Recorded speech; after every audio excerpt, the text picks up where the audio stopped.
1. And let me just double check that it's on YouTube.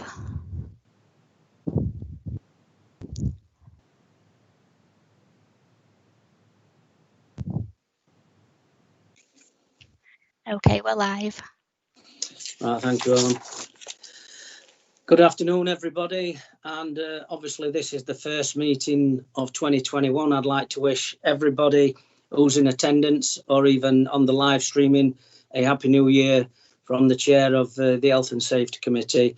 And I hope you all are staying safe and adhering to the restrictions and the rules that are being asked of. Welcome, everyone, to this afternoon's Virtual Health and Safety Committee hosted by Bassett Law District Council. Following the outbreak of COVID-19, new legislation was approved to enable councils to host virtual meetings rather than requiring members to be present in a committee chamber when making decisions. This keeps everyone safe by maintaining social distancing and allowing business to be conducted in an appropriate manner. It is important that councillors can hear each other, so I will invite members to introduce themselves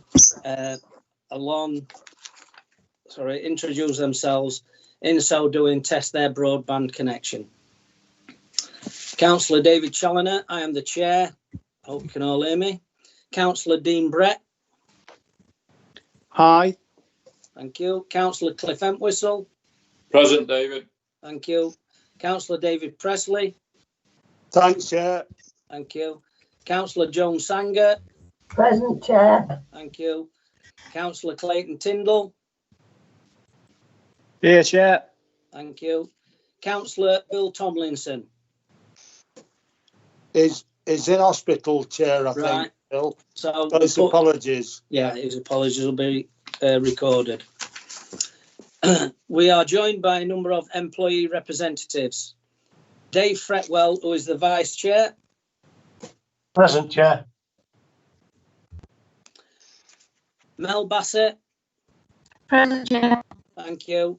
Keith Circuit.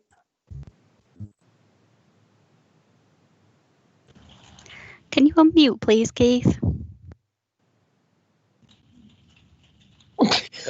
Present, Chair. Thank you. Philip Lee. Present, Chair. Thank you. Jim Wally.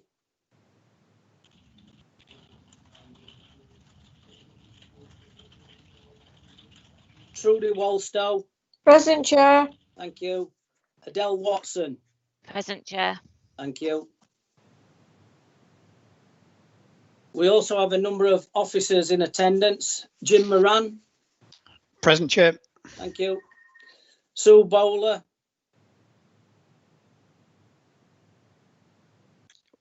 We have apologies from Sue, Chairman. She's Right, not able to attend. Okay, no problem. Ellen Hinsley. Present, Chair. Thank you. And James Lavender. Present, Chair. Thank you. Thank you.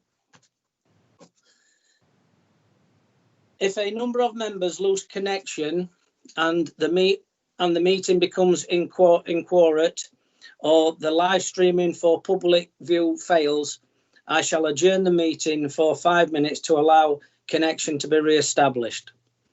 Given this virtual meeting, there is no corporate responsibility to deal with fire procedure. However, I would like to highlight that this committee is being live streamed on social media. So all participants, please be aware of your actions and take appropriate safety precautions from your place of live streaming. Members, please remember to switch off your microphones when you are not speaking. Thank you.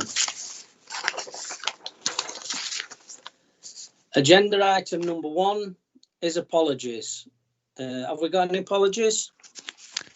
We have apologies from Councillor Quigley and the aforementioned apologies from Councillor Tomlinson. We also have apologies from the employee safety representatives Jean Common and Glenn Watson, as well as the aforementioned apologies from Sue Bowler. Thank you, Chair. Right, thank you very much for that, James. Agenda item number 2 to receive declarations of interests by members and officers. Are there any declarations of interests from members? We haven't received any, Chair. Right, thank you. Are there any declarations of interest by officers?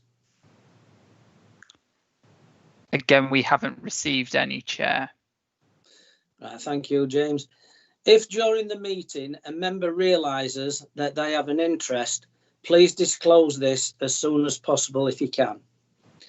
Agenda item number 3 is the minutes held on the 7th of October 2020, pages 5 to 8 on your agenda.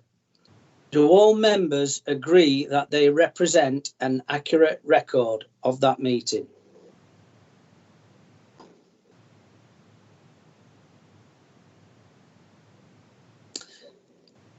In that case, the minutes are approved. Thank you. Agenda item number 4 is the minutes of action and implementation list on page 9 to 10 of your agenda. Are there any updates on these at all, Jim? Yes, Chair, just one update regarding the emergency evacuation plan for Carlton Forest. That has just recently been completed just this week and is being circulated amongst managers at Carlton Forest Depot. So we'll present that to the next meeting of this committee, if that's okay with you. Yeah, that's okay. Thank you very much for that, Jim. Agenda item number 5 is the outstanding minutes list on page 11 and 12 of your agenda. I can report on this that when we had the pre-agenda, although Alison Craig came and gave us a talk at the last meeting of the ongoing things with mental health and obviously what's happening with COVID-19, we did ask for an update for then obviously Jim could give a verbal report on this on behalf of Alison Craig, but unfortunately the deadline was quite tight. Obviously it's just over a week ago, so we haven't been able to get this information, but I can hopefully guarantee that for the April meeting that we will have a report which might also be able to give us a good indicator of how this new variant strain has affected people within the council. So we will be having an updated report at the next meeting from the outstanding minutes list. Have you got anything to add, Jim? Just a correction, Chairman. It's not Alison Craig, it's Karen Childs we're referring to. Yeah, sorry, Karen Childs. Alison Craig's housing in it. Got her in my head for some reason. Karen Childs. I do apologise for that. It's Karen Childs, and we will have an update. Chair? Yeah. Councillor Presley's raised his hand. I don't know if he wants to speak. Yeah. Yeah, just on the, well, I don't think it's on an agenda or anything, Chairman, but I understand now that people are now shielding again because of the COVID, back to shielding and going on furlough as well. Is there any indication of our office employees on that? And also, people that's been off with COVID, have they been able to access the sick pay scheme properly, Chair? This is obviously something, Dave, that now that you've raised it, we can get a full report done for April, because obviously with everything coming back in again, the way that it has, we can see over the 3-month period how the effect is going to be on the council and what's been put in place. And we can have a full verbal report done, or even the report printed up and sent out with the, the minutes, so it can be put as an agenda item as an update. Thanks, Chair. That'll be good. Yeah. Okay, thanks. Agenda item 6 is accident report for the period the 1st of July 2020 to the 30th of September 2020, pages 13 to 18 of your agenda. I would ask Jim to give this report, please. Thank Thank you, Chair. Yes, for the period you've referred to, July to September 2020, we have had a total of 10 incidents reported to the council through our SHE system. This compares with 14 incidents reported during the same period in 2019. Of those 10 incidents, we've had no reportable injuries to the HSE for the period. And again, this compares favourably with 2019, where we had 2 incidents reported to the Health and Safety Executive. There have been no working days lost as a result of accidents for this period. And again, that compares with 15 days lost for the same period in 2019. We've added charts and tables, the appendices to this report, just to give some further information on the different injury types and causes of accidents and which services the incidents actually occurred within. The results you will see from tables 1 and 2, the biggest contributor to the incidents during the period was verbal aggression.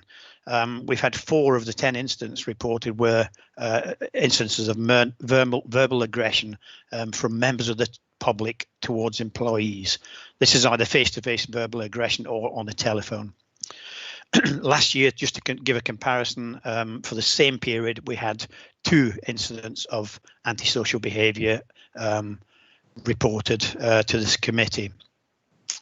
The other incident referred to in the charts relates to a dog bite to a refuse collector, just for your information. And one of the bruising injury incidents relates to an injury to a child using a newly installed item of playground equipment. It was minor bruising to the child. Table 3 gives a summary of accidents by service, and you can see that there is an overall decrease in the number of accidents from 14 last year to 10 this year. The largest reductions occurring within finance and property and neighbourhood services. In order to give a more long-term comparison, Appendix 2 shows a chart which gives figures for a 3-year period. And you can see from that chart that the total number of accidents reported for this current period is equal to the 3-year average. So the 3-year average, or the quarterly 3-year average, is 10 accidents per quarter. The number of reportable, that is accidents reported to the Health and Safety Executive, is 0 for this quarter, so therefore that is below the 3-year average of 1.41. And finally, for this report, we've had no incidents reported by the DWP, who obviously share Queen's Buildings with us. They haven't reported any incidents to us at all for this quarter. And that's that report, Chairman. Thank you very much, Jim, for that. I will now go round the councillors on the committee and then also the employee representatives, asking them if they've got anything they'd like to bring up from the report or any questions they'd like to ask on the report. I, David Challoner, Chair of the Committee. I've got no questions. Councillor Dean Brett. No questions. Thank you. Councillor Cliff Entwistle. No questions, David. Thank you. Thank you. Councillor David Presley. Yes, Chairman. On Appendix 1, the summary of accidents by injury tape, it's stress and anxiety at the top. Yeah. And the other one that Jim mentioned was the violence and ASB in the type of accident for that period. So they've increased, I think, for a long time. Any explanation to that one, Chairman? If you'd like to answer that, Jim, please. Yes, I tried to answer that, Chairman.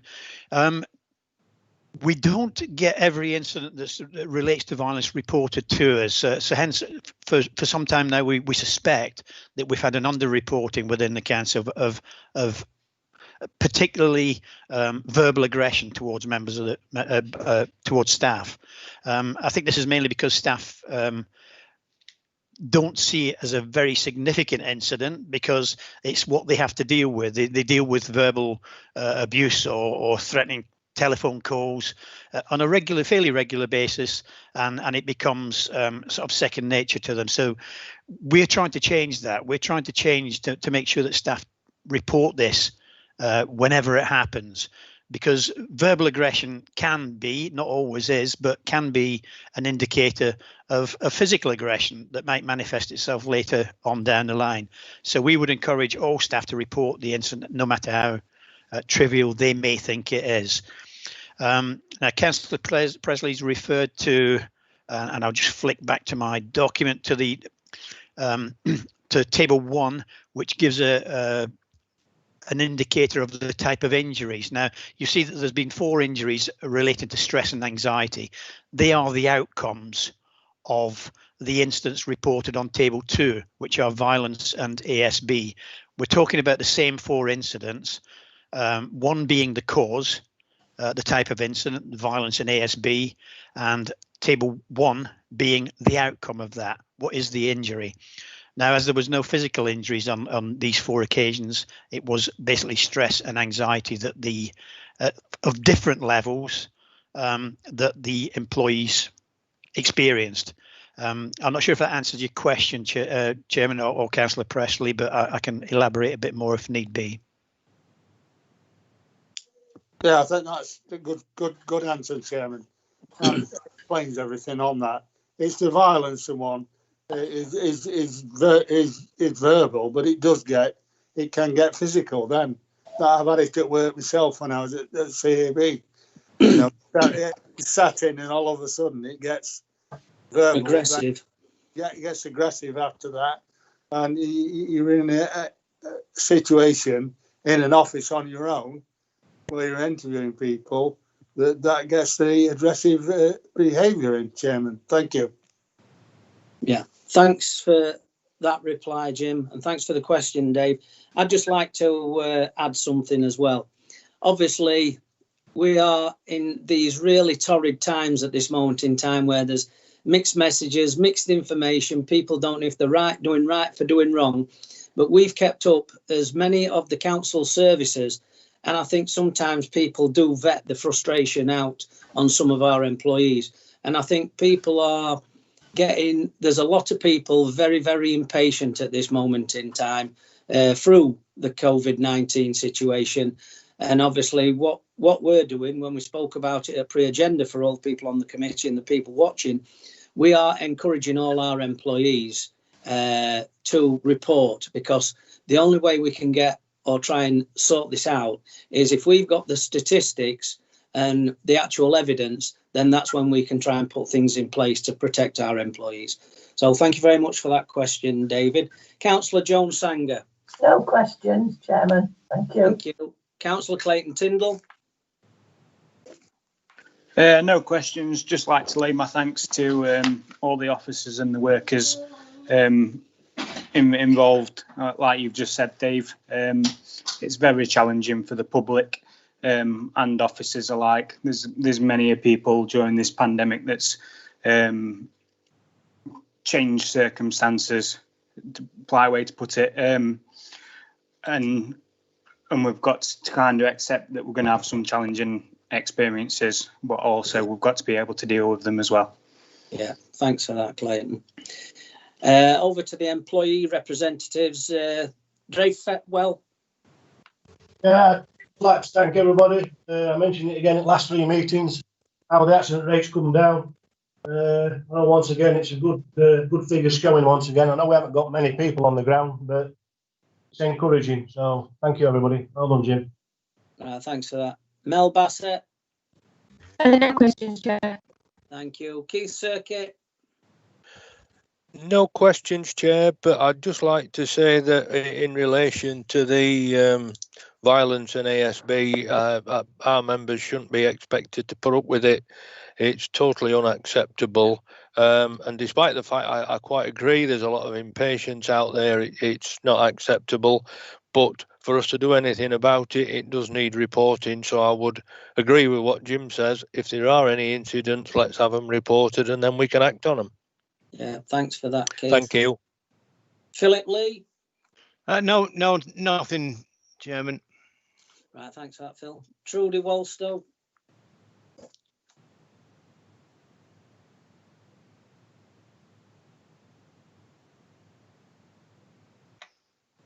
You there, Trudy? Trudy, can you unmute, please? Oh, yeah, sorry, Chair. Yeah, it's just an observation, really. It's really good to see that there are such a low number of incidents being reported. But I am concerned, working in a service where this kind of behaviour is prevalent, that it's not being reported. I would suggest that, you know, it's been wholly underreported, really, because I know for a fact that members in my team you know, have experienced unpleasant situations. And I could just think of one example last week where one of the officers went into a temporary accommodation unit and was fronted up by 2 drug dealers who were actually in the process of selling drugs. And I'm not aware, and this is not a criticism of anybody, but I'm not aware that, you know, people are either reporting these incidences or actually being encouraged to report them. So what I was going to suggest was perhaps could the message be sort of sent out to managers again to bring these things up at one-to-ones or team meetings, that, you know, just to reinforce what Keith said, that we're not expected to put up with it. We shouldn't have to put up with it. You know, it shouldn't be the norm, and that basically these are incidences that should be taken seriously and reported each time they happen, because I think it seems to have been, you know, it's said and then it's sort of swept under the carpet and we all carry on, and then, you know, it's only when something like this is raised at meetings like this again that you think, oh yeah, actually, you know, I can think of at least 10 instances, probably since 1st of January, where we've had either aggressive, threatening or both behaviour displayed towards officers. And I dare say, like I said, this is not being critical, I just dare say that that's not been reported on SHE. Yeah, obviously on that, Trudy, like Jim has said, we and Keith as well, we want every employee that comes across any instance like this, even if they just make a note of it when, say, if they return to the vehicle or they're in a safe place to do so, if they write down the time, the date, roughly what happened, and then they can come back and obviously report it to the line manager or whoever's in charge. Let's get it logged down. And if it's an instance of severity, like what you've just given as an instance where there were drug dealers, then that needs, if all the circumstantial evidence is there, then that needs to be when the police need to be involved as well. We, as a health and safety committee, we do not want any of our employees put in any dangerous situation. To me, what you've just stated on that is a dangerous situation. That person could have come to harm. If this is why over the previous years, we have been trying to get some form of like, it weren't a body, it were a car, it was your card, a Skype card or something that they called it. And it was a safety device if a person had to go on loan working. And we trialled it out for quite a few times. But people were very sceptic of it, thinking, oh, it's a spy checking up on me, what we're doing. They didn't see the health and safety side of what it was actually designed for. It's not to be like a tracking device or keeping an eye on you, where you are, what you're doing, that scenario. It was if that for that reason, if you came into a situation where you come across two drug dealers, you could press something on the card, right? And that would go and all the conversation or whatever would be recorded. So there's your circumstantial evidence. So as a committee and a council, we have tried to get these things. I know budgetary wise, we were having to manoeuvre things about, and they say there might have only been 3 in a department. So as one person come in, they hung it up so another person could take it out with them. So there are things, but the main thing in place is, I would stress this to every employee, please don't be frightened of reporting any instance, even if you think it's a minor thing. Let's have it logged so we've always got a paper trail, so we can always go back and look for if in future there was another incident. So hopefully that's covered it a bit, Trudy. Yeah, thank you, Dave. Okay. Adele Watson, please. No questions, thank you. Right, thank you very much. I'd like to thank all the councillors and the employees for their representation on on that issue. Right. Lost my place now. Agenda item 6B is a progress report of the health and safety emergency planning priorities, pages 19 to 36. Sue usually gives part of this report, but obviously it's all going to have to come from Jim. So it's over to you, Jim, and I hope you've got a glass of water. Yeah, thank you, Chair. Yeah, I've got a nice big glass of water here, so if my throat gets dry, excuse me for sipping at it. Yes, if I start with 3.2 on the report, the fire risk assessments, these have been carried out at Worksop Town Hall and Queen's Buildings, and that includes the Citizens Advice Bureau and 2 Shires offices, and we are awaiting the report from the consultant that carried out that fire risk assessment. Obviously, those actions coming out of that assessment will be allocated to the relevant managers. Domestic property fire risk assessments, Savills, who were appointed by the Housing Service to carry out their risk assessments on blocks of flats, and these were to be started during November and December. We understand the work is started. It was expected to be completed by the end of January 2021. Not sure if that target is going to be met, but hopefully it will be, Chairman, and obviously we'll report any progress from the housing fire risk assessments to the next meeting. You'll note on this report, there's, for information really, Chair, we've added 3 fire incidents within council domestic premises. Obviously, I won't run through each of those, and obviously we're not identifying individual addresses or individuals, but they were relatively minor incidents that could have become more serious. One because of a faulty mobility scooter, the second was a pan boiling dry, and the third was minor smoke damage caused by the tenants smoking cigarettes. Obviously, the appropriate action has been taken by the housing team on each of those incidents. We have gone to the premises, and also on one in particular, we've had Notts Fire and Rescue involved as well, who have taken appropriate action to help prevent the incident happening again. 3.3, water quality monitoring. The quarterly water quality meeting has taken place on the 18th of November. The responsible person for the council in respect of Legionella controls is in regular and direct contact with our Legionella contractor, DCS. And any items will be progressed between the two of them, between contractor and responsible person. DCS, as I mentioned, are the contractor for much of the council's Legionella works. They continue to carry out contractual site monitoring for the authority, including the independent living schemes. Now, the water systems within the independent living schemes are currently being flushed weekly by the wardens, by the BDC wardens, and sampled monthly by DCS, the contractors. And access to assisted living scheme properties has been a little bit restricted due to the COVID situation, where we have experienced COVID positive or self-isolating people and are not able to enter those flats. It will be recorded clearly that we have made efforts to enter and we're unable to for the sake of, for the reason being COVID-19. They won't be forgotten. We will return to those flats when it's safe and appropriate to do so. The housing water quality monitoring. Second element are the contractors for housing properties, and they have a property stock and are to complete the risk assessments due to be completed by the end of this financial year. We had an issue, the committee may be aware of an issue we had with the temperature within Priory Court. That issue now seems to be resolved, and the issue was that the temperatures within the water storage was too high. It was outside of HSE parameters. Now it's back within the parameters, and we will monitor that closely within the summer months.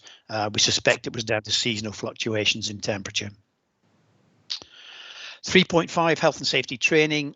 Obviously, as you would expect, there's not as many people at work at the minute, and not as much face-to-face training going on. We've trained 23 people in various subjects, for this reporting period. You can see the details of the training courses and the number who have attended. 3.6 is COVID-19 secure risk assessments. We've 77 in total on the SHE system. Some of those are now archived because they were one-off events. But a number of them are still relevant and are reviewed every 2 months. Now, the system issues notifications to the manager that it's time to review your COVID-19 assessment. And if that doesn't get done within a period of 1 or 2 weeks following the review date, my team will chase them up and make sure that and work with the managers to make sure it's been completed. Because I think we all know it is a rapidly changing situation, hence the very frequent review period of 2 monthly. Following the last meeting of the committee, Chairman, I think you requested, because of the work you do on another committee, some information on inspection and maintenance work carried out on the council's play areas and equipment. Yeah. We've provided a report at Appendix 2. Obviously, I won't run through the whole report, but you can see the actions that are actually carried out by the Parks team on that particular work area. There are still one in particular issue that we need to resolve with Parks, and we will continue to work with the management team in Parks to resolve that, and that relates around the splash parks. Okay.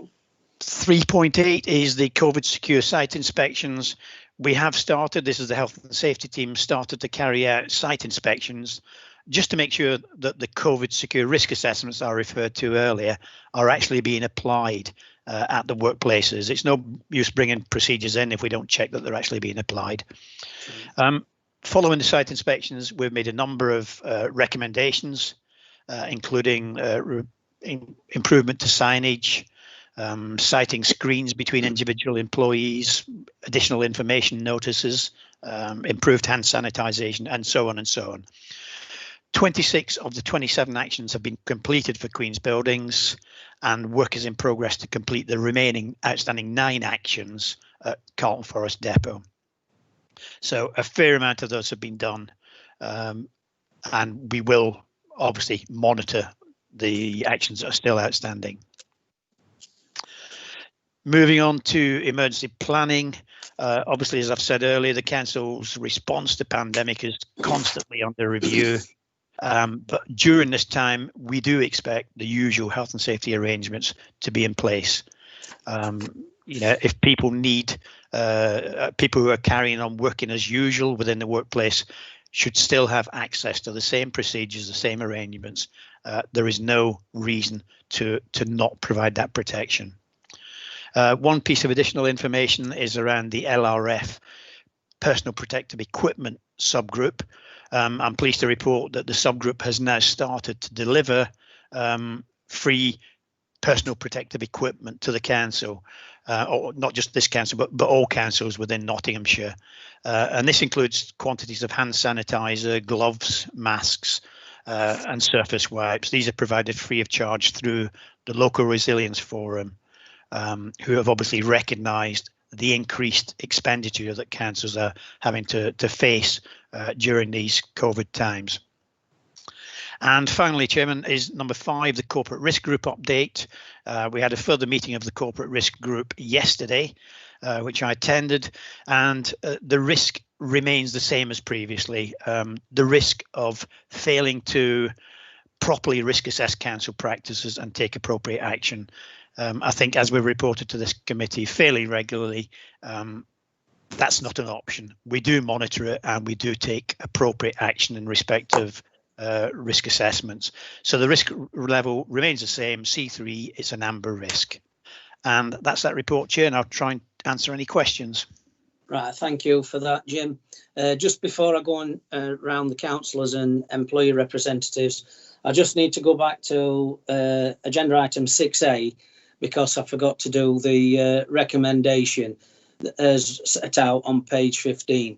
If everybody's in favour of the recommendation, if you're against it or wish to abstain it, please let us know.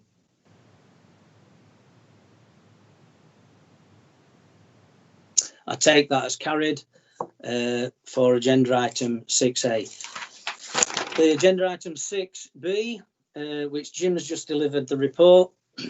I will go round the councillors first. I, Councillor Dave Challoner. There's only one thing, basically, Jim, I'd like to comment on, which you've referred to, which was the report on parks and obviously the maintenance. This came up at audit risk and it was highlighted. And like I've always stressed, any committee that I'm involved with or chair, if it comes up at audit risk, then I will work with the relevant officers of the area that it's been fetched up so that we can obviously get the audit sorted out. And what this was about, that technically there was no, or they thought there wasn't an adequate paper trail if something had been took out or repaired or whatever. As Jim says, there is a report on that as on a separate appendix as to now what has been agreed to and what will be carried out. And Jim has said that they will be keeping an eye on things so that it is obviously adhered to. So that's my question. Councillor Dean Brett.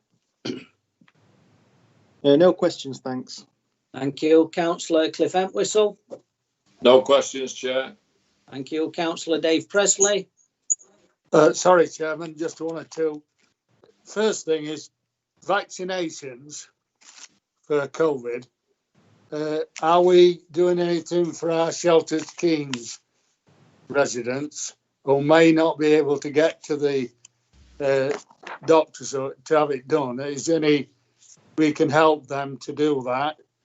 And on page 20,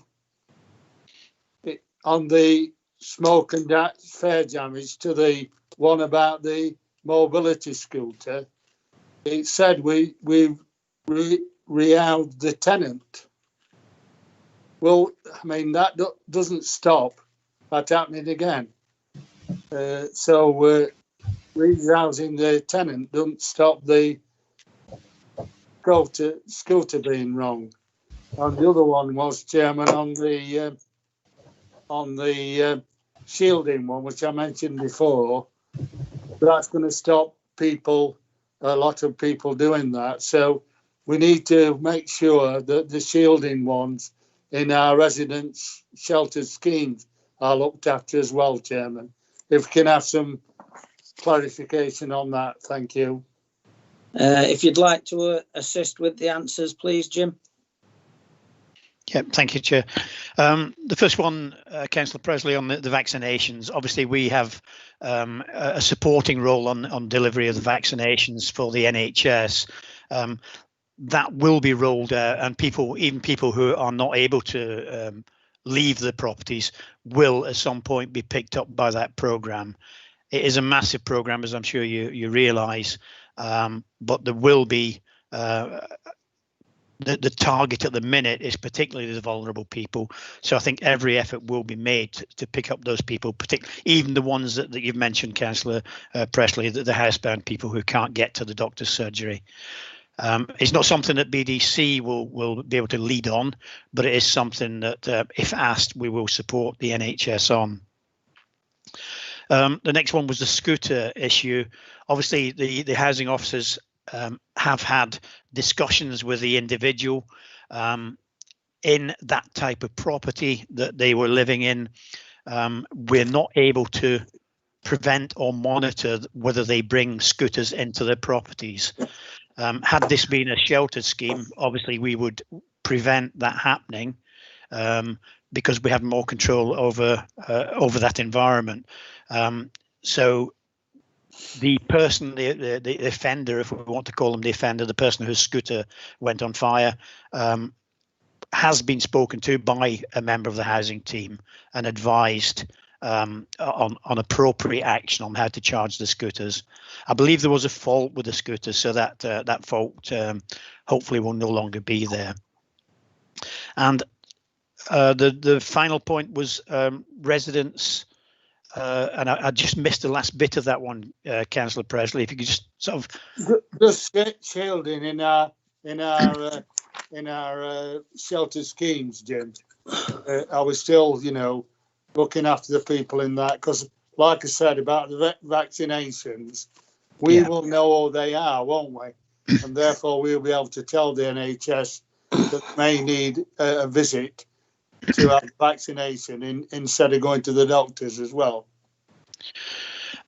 Again, Councillor Pressley, it would be a supporting role that we would have from the district council.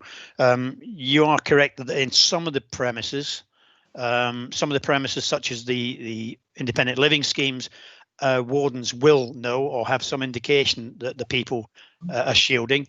But in the bulk of residential properties, we don't know. And again, that is down to the individual medical records. The GPs will send out the shielding letters to the individuals, not the council. But I'm sure that obviously if we are in more control of the premises, such as the warden controlled premises, our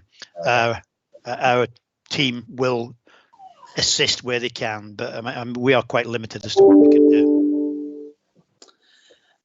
Just on that as well, Jim, obviously, thanks for them questions, David. I think they're very interesting, but I would say that the person who might be able to answer or give an answer would be Sue Shaw, because of her being the cabinet portfolio holder for health and wellbeing, and also anytime she gets any information or relevant information that is what's happening with the NHS and obviously the groups that we are involved with, I would say that she might be the person that can give that relevant information.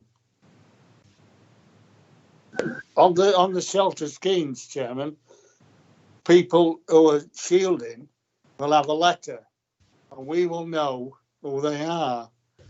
That's what I'm thinking of. It's not like Jim says, not in the general council housing. It's the shelter schemes that I'm thinking of. And we will know who's shielding and who won't. I mean, myself, I'm shielding at the moment because of the problems I had. And I know some people who I know in my ward who are shielding now, but they've gone for the vaccination and they're okay. But it just is ours in the shelter schemes, Chairman, I'm thinking of. We should know about them. I would presume that could be one, like I said, Councillor Sue Shaw, but also it could come under Alison Craig's remit for being the overall housing manager of, like you say, of a sheltered accommodation as well, and obviously working with the wardens of these appropriate areas. Yeah, that could be right, Chairman. Yeah. Thank you for that, David. Councillor Jones-Sanger. Well, could I just say thank you to Jim and his team for all the monitoring and checks and things that he does under the very difficult circumstances. Our residents should be very grateful to all these people on Bassetlaw District Council who are caring for everybody. Thank you very much. Thanks for that, Joan. Yes, obviously, it just shows, like Jim has reported to the committee and obviously to the employer representatives, that how often you have to keep your eye on all these risk assessments that need updating. And obviously having 77 risk assessments on file, of which some were just used for one-off purposes, that's a hell of a lot of documentation that as and when things change, you have to go surfing through these to find out the relevant documents and obviously see if the risk assessment adheres to what is needed at this moment in time. So there is a lot of input and a lot of work. And thanks for picking that up, Joan, as I think every member of the committee would agree to as well. Councillor Clayton Tyndall. A quick question on grounds and maintenance, parks and open spaces.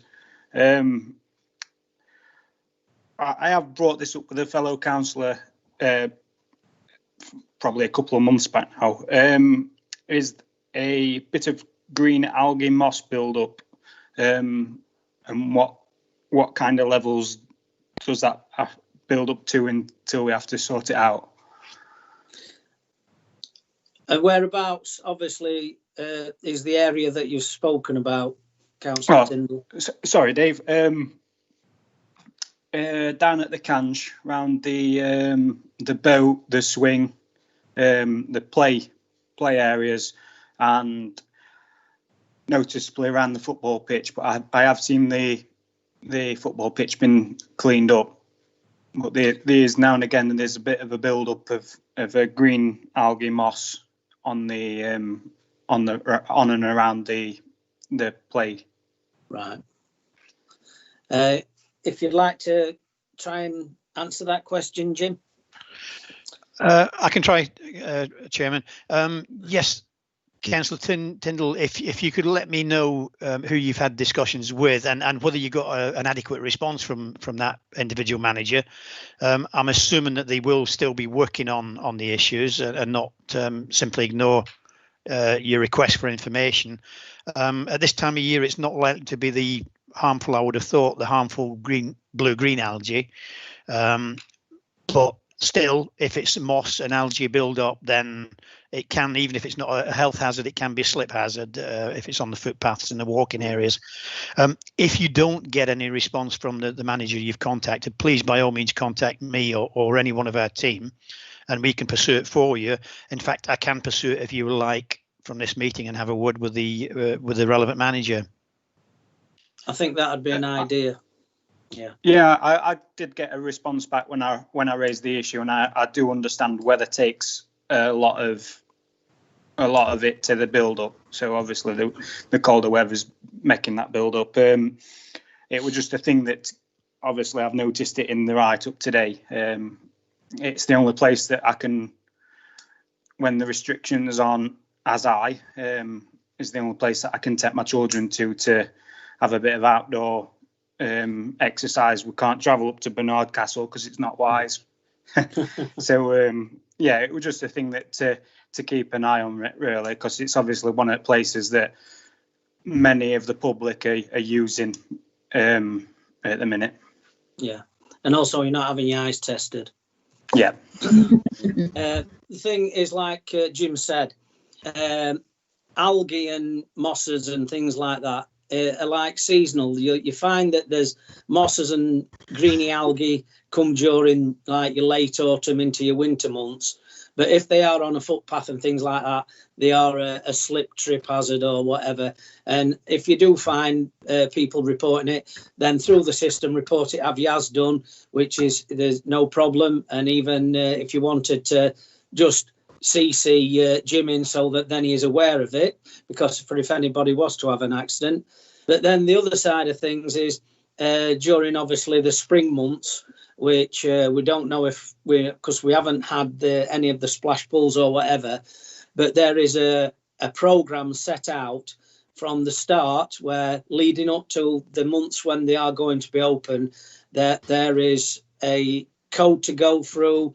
There's also risk assessments that go through, and also the sanitization process, of which everything is adhered to before any of the splash pool water features are allowed to be opened. So the council, because the last thing we want is a build-up of the bluey greeny algae, which seems to come in the summer months, which is very toxic, poisonous, whatever. So that's why we do have set testing of the waters for the allergies as an ongoing process while ever our water features are opened. But if there are any problems, if any councillor does find any problems in any play areas in their wards, please report it through the system and obviously copy Jim in on it as well, so that there's always the paper trail back up on that. So thanks for that, Councillor Tyndall. We'll go over to the employee representatives. Dave Fretwell, have you got anything? Yeah, it's just about grounds maintenance, the 3.71. I'll just go on the staff training bit. Most of us have all been trained on that now. We're mainly just doing a visual examination. We have an independent inspector who does a yearly thorough examination. I believe our management team received that report off him now. Going back to some of your moss ones, we have seen it on the Canch area. Now the gentleman in charge of the park's been trying to get rid of some of it. We've noticed a bit at Rhodesia, which we're doing, clearing some leaves up at the moment. And also owing some moss off that's going under some tables and a couple of play equipment. Obviously, I wasn't aware of the accident that had taken place. I've been on the playgrounds now 6 weeks since I've come off the golf course. we are getting round to it. And like what councillors Challenge just said. Also, where the water features are not running, obviously the one at the Canch and the one at Lango, there is slight elements of chemicals in that to try and help the water and get the pH levels and stuff like that down. And with them not being running, them chemicals are not on the water feature itself. They're not actually, the moss is growing there because the chemicals have not been killing the moss off and keeping it away. And it is the time of the year for the moss. We are doing honest playgrounds. We are looking underneath the play equipment. Like I said, we found some on Road Easy. We did some the other day. We do know Councillor Tyndall. We are trying to get to it. Thank you. Thank you, Dave. Mel Bassett. No questions, thank you. Thank you. Keith Circuit. No comments or questions, Chair, thanks. Thank you, Keith. Phil Lee. No comments, Chairman. Thank you, Phil. Trudy Wallstow. Nothing from me, Chair, thank you. Thank you, Trudy. Adele Watson. Nothing from me, thank you. Thank you, Adele. I'll move to the recommendation on page 23, which is that the progress on the health and safety priorities be noted. Does anyone wish to vote against or abstain from this vote?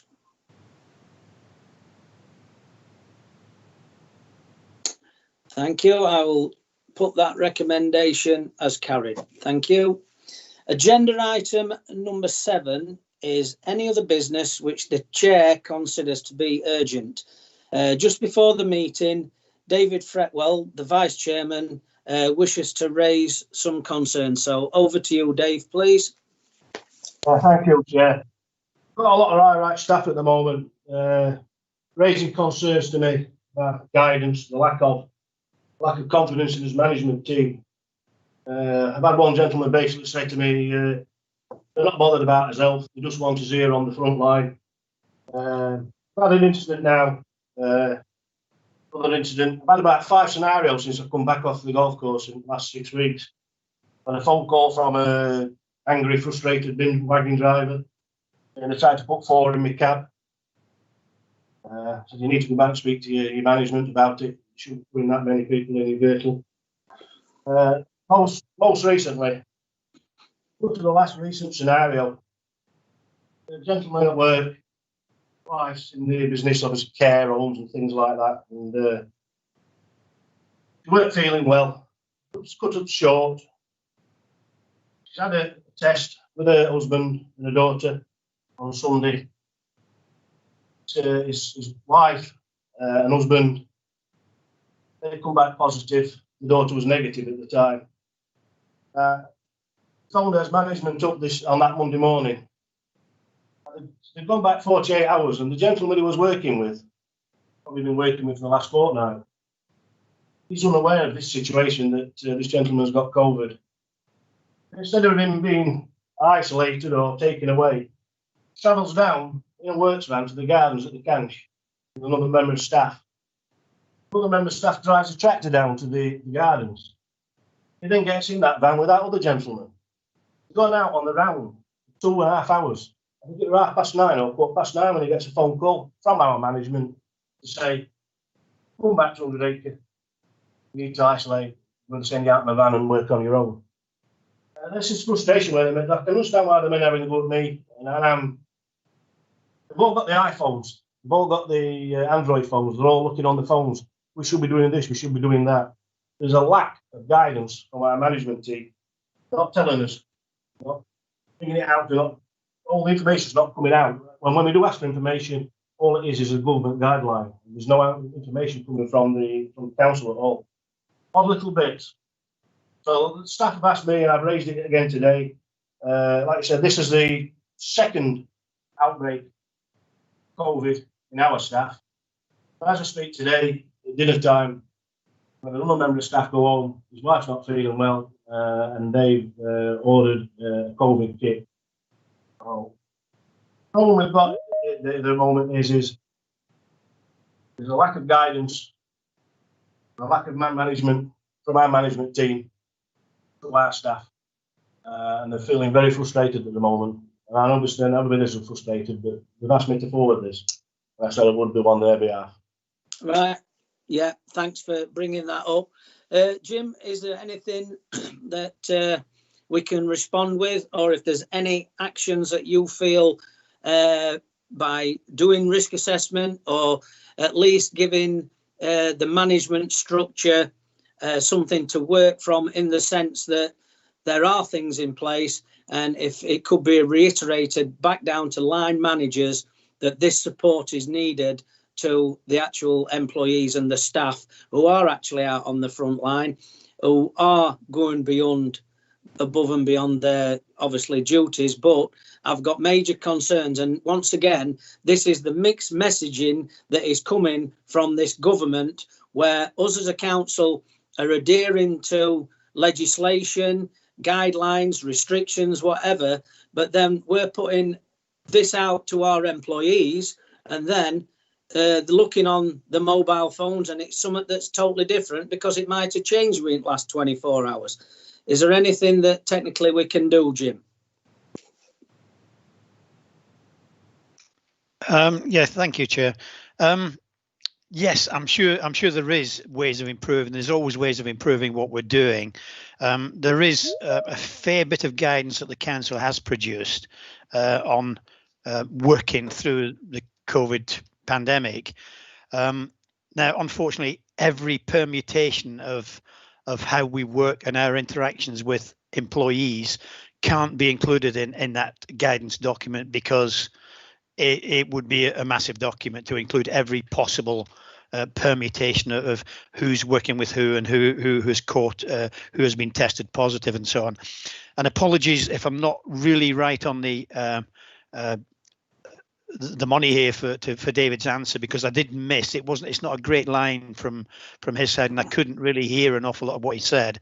But I'm guessing the point is that you want information to come quickly from managers when a member of the team tests positive. Is that correct? On what actions the other employees should do. What I'm trying to get over, Jim, is the gentleman had a test on Sunday with his family, and him and his wife's positive, his daughter was negative. But what they've done is they've gone back 48 hours, which then brings you to Friday, which he was working with a gentleman on Friday. Now, this gentleman, the question I'm asking is, should he have been sent home and isolated for 10 days? Or should he have been isolated away from everybody else and worked on a van on his own? But that didn't happen. He jumps in a works van with another member of staff, another charge hand, drives down to the gardens at the Canch. Another gentleman takes the tractor. He gets out of the tractor, leaves the tractor at the gardens, gets in the van, the gentleman who'd been working with him on Friday, who should have been isolated, and they go out on the round for 2 hours. Then they get a phone call by the management telling him to come back. He needs to go in a van on his own to isolate. The horse has already bolted. It's not good enough. The guidance, it's not good enough. They're playing COVID roulette with men. And they're having a go at me. And it's coming at me. And I'm getting it all the time. They're getting the iPhones. They're on their Androids. There's just no guidance. Okay.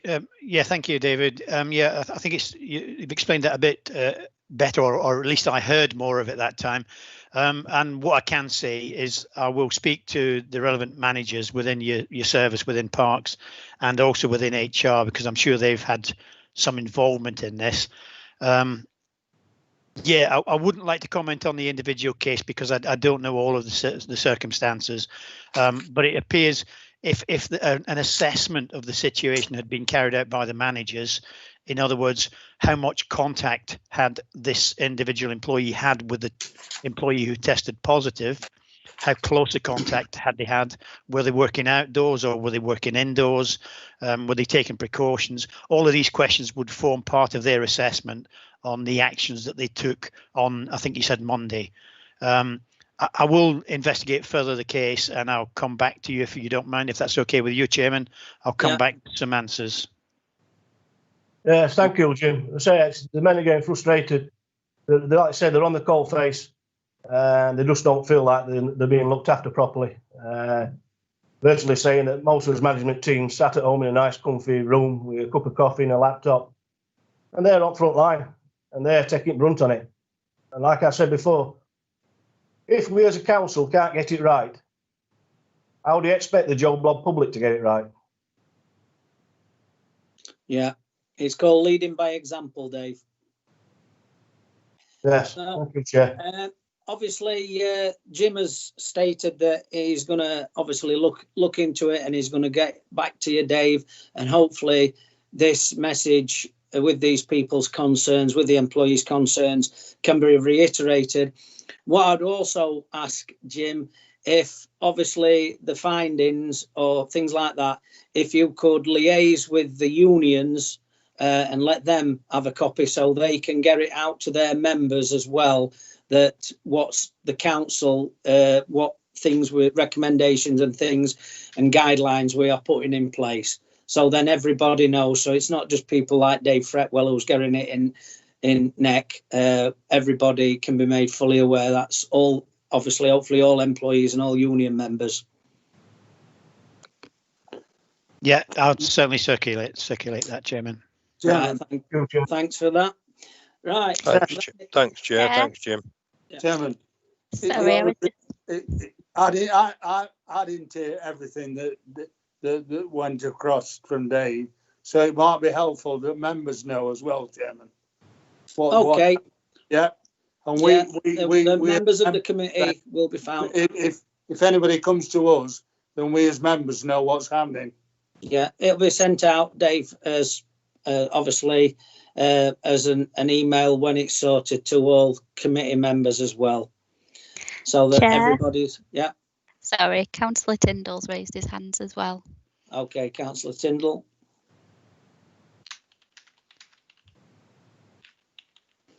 So I do think this is a prime example of what a shambles track and trace is as well. If his test is positive on the Sunday, then track and trace should have been in contact with his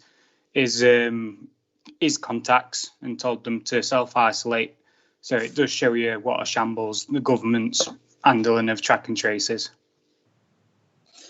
Well, just on to comment on that, Councillor Tyndall, I think we've seen from the total beginning of the government's handling, we seem to be 3 or 4 weeks behind everybody else, and then in this 3 or 4 weeks period, things have got totally out of control.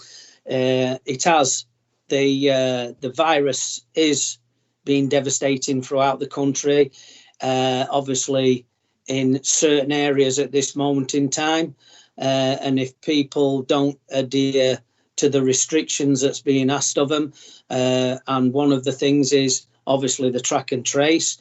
If people have come into contact, I mean, I ended up, because my granddaughter having it, I ended up having to isolate for 14 days. If people are sensible and do the correct procedures, then it should hopefully become fail-safe. People aren't following the procedures. People are just carrying on as though it's never going to happen to me, and this is where the big downfall is. But once again, I will reiterate that us, as a council and a health and safety committee, are doing everything within our capabilities to protect our employees, the general public, the workforce, and anybody a constituent of Bassetlaw. But it's like that saying, we can lead an horse to water, but we can't make it drink. So there's a lot of things that we are putting in place. And at the end of the day, all we can ask is people to try and adhere to them the best as they can, and stay in if they have to, stay safe. And hopefully, if they do have any symptoms, contact people that they have been in a close proximity with. So then these people can be made aware and also go and have a test. So that's, I'd like to thank all the councillors for the contribution on this meeting today. It has once again been a very enjoyable, informal meeting.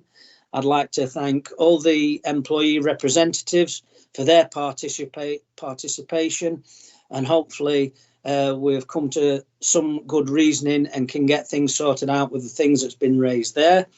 And I would like to thank all the officers for their attendance and professionalism, keeping the streaming of this while it's been live streaming. So thanks to the team for that. So all in all, I would like to wish you all once again a happy new year. Please stay safe, and if you have to do so, if you can, if you are able to, if there's somebody on your street or whatever that you can help who might be elderly or infirm or shielding, it's always neighbourly to be a good neighbour. And let's keep the flag flying for Bassetlaw. We are setting presidential standards that we should be proud of what we're doing. And if anybody that's from a councillor or an employee gets any form of verbal abuse, please report it, so then we can keep a diary of all the activity. And if anything serious comes, we can actually then go to the police with a diary of incidents and saying this is what's happening. So please stay safe, and hopefully we'll see everybody for the April meeting. And thanks for the attendance. Thank you. Thanks.